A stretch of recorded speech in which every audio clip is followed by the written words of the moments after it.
Hello and welcome to Hemmings Garage Overtime. My name's Junior Nevison. Today we're going to reseal our little 273 and try and stop it from hemorrhaging all its fluids out of it. So let's get to work. Let us see what's behind cover number 1.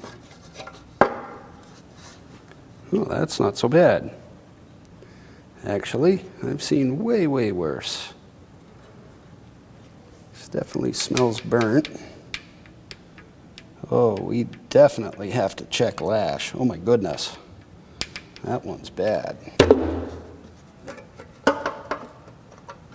Yes. All of our valve seals are broken. That would explain a lot of the smoke. Oh, and we have lots of pieces in here. Oh, boo. All of you LA guys are familiar with this scenario. Because the bolts go through the water pump and the timing cover, you get dissimilar metals, and more often than not, they'll break in the timing cover. If it was going to snap, it would have snapped by now.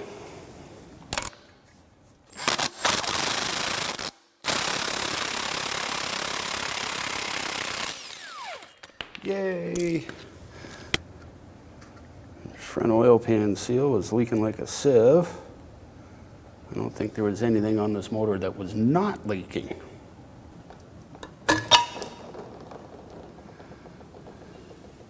I'm guessing this is the original timing chain to this motor, and this is an excessive amount of slack.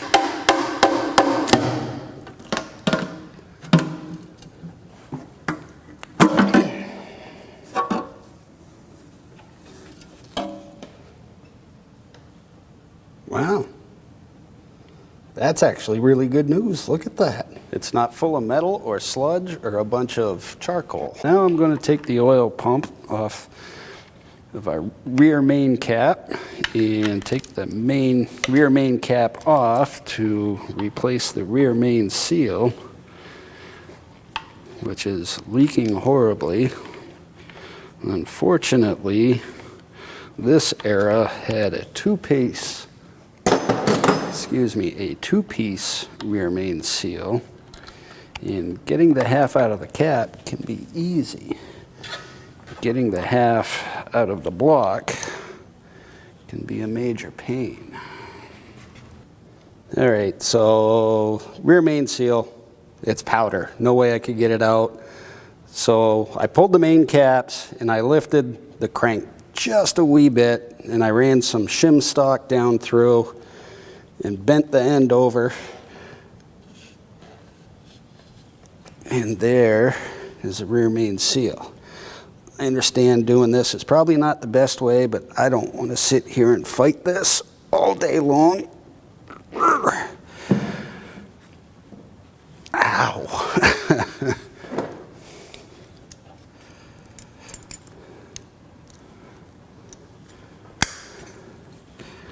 And I just bent the end of the shim stock over a little bit.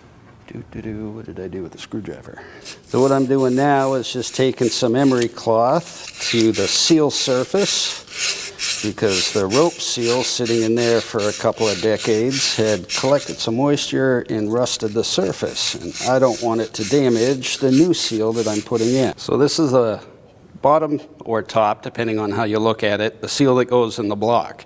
You can see from the cross section that the seal points that way, and that's how you want to install it, like that, so that keeps the oil inside the block. But before we put that in, we're going to lube it up with a little bit of oil, make sure it goes in easy.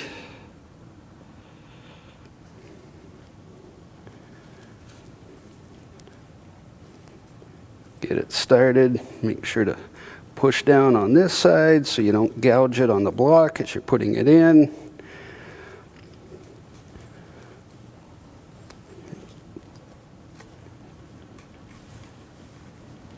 Rotate it in, take a little tappy tap with a punch just to finish it.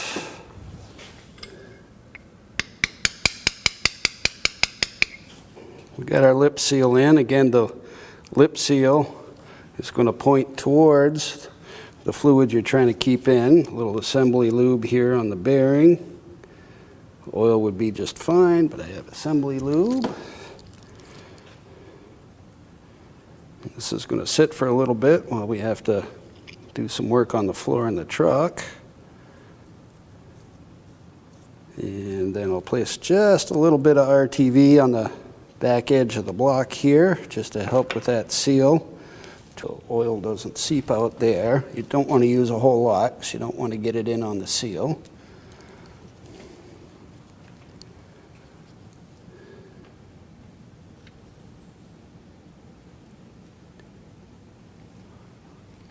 Gently set that in there.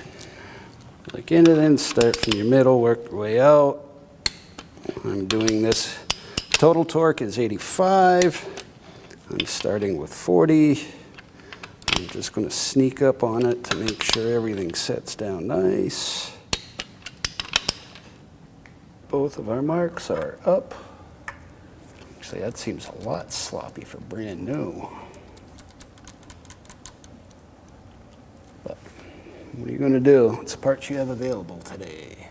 Got timing set on. Got our eccentric for our fuel pump. We've got our oil slinger, for lack of a better word. And actually what it does is collect oil as it comes down the valley and keeps it on your timing set. And I've got a new seal, front main seal in. I've RTV'd one side of the gasket to the timing cover, because now I need to just loosely set this on and use the harmonic balancer to line up the timing cover. Because what you can do is there's a little bit of movement in the timing cover, and you can actually have your timing cover offset on your harmonic balancer, so your seal will actually be a little offset and pressing too much on one side and not enough on the other. It can actually cause you some leaks later on.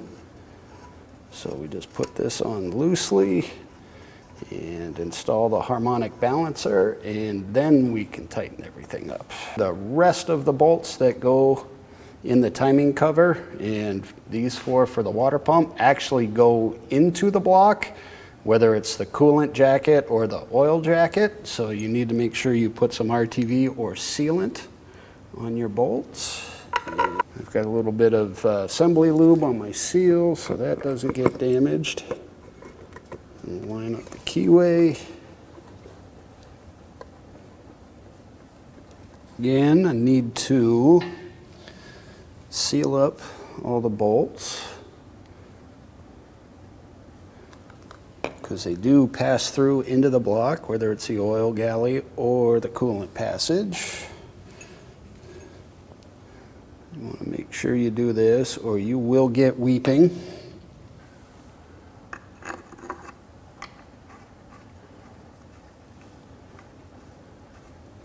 And also the two for the timing tab. Later models have the timing tab built, cast right into the timing cover, but now we have a water pump that spins. What else? I guess we're back to oil pan. What I'm going to do right now is actually something you should do on any tin, whether it's a valve cover, an oil pan, timing cover, is generally they get over tightened over time. So what happens is you'll get a high spot around each bolt hole. So you'll squish the gasket really well here, but not so well here. And if this high spot is really bad, you can actually cut gaskets here. So you always just want to go through and check. And you also want to make sure that your flange is a 90-degree and not bent one way or the other.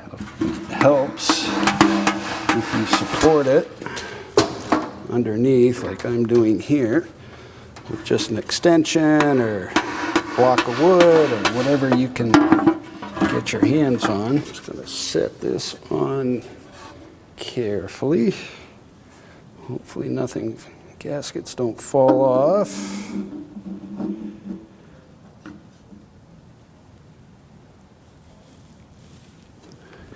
I guess next up is freeze plugs.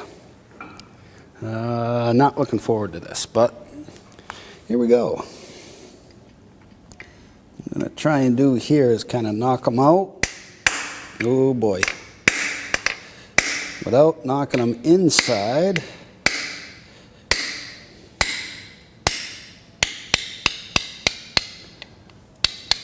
There we go. That's the whole point, is to try and rock them in like that. Sometimes that doesn't work and they just fall inside, and then you're having a hard time.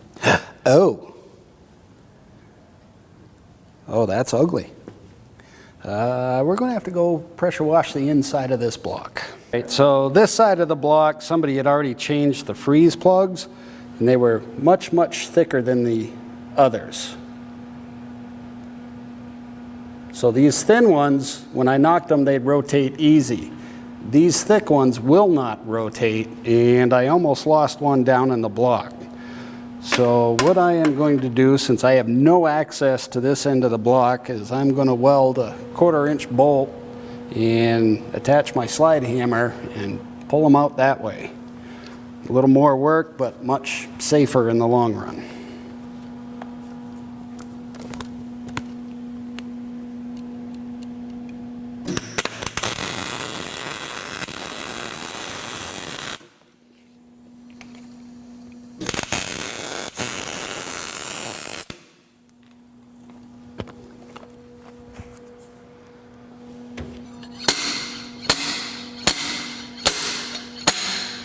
There we go, safe and sound. We got our bottom end sealed up on this, rear main seal, front main seal, oil pan, timing set is installed. We got all our freeze plugs out, discovered that the block is completely full of mud. I'm going to have to pressure wash that out. Next episode, we're going to install freeze plugs and we're going to do valve seals, hopefully without removing the heads. So please, like, share, subscribe, leave a comment down below. As always, thank you for watching.